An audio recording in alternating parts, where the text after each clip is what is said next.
L'unité.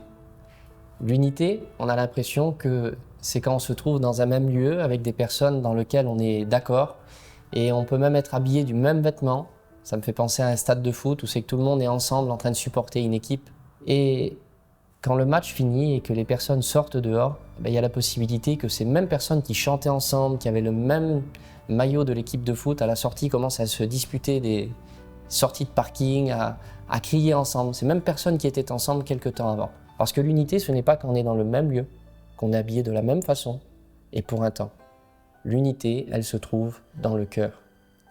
Quand on est vraiment uni avec un groupe de personnes, ce n'est pas pour un temps, dans un lieu, et pour supporter quelque chose qui est en train de se faire. C'est quelque chose qui se passe ici.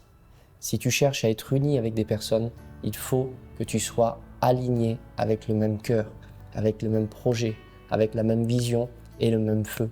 C'est ce que Jésus a fait. Jésus n'a pas pris une église, une grande église sur terre et a décidé de mettre tous les hommes dedans. Non.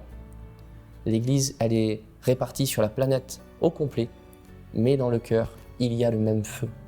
Pour être uni avec des personnes, ça ne se passe pas autour de moi, mais c'est quelque chose qui se passe dans mon cœur. Donc aujourd'hui, si vous êtes un groupe de personnes et que vous cherchez plus d'unité au milieu de vous, je crois qu'il faut demander à Dieu de vous animer de ce même feu, de ce même amour que Jésus a déversé en nous, au lieu de chercher à créer un lieu, un endroit où on est ensemble de la même façon pour un temps. Non, la vraie unité, elle se passe ici.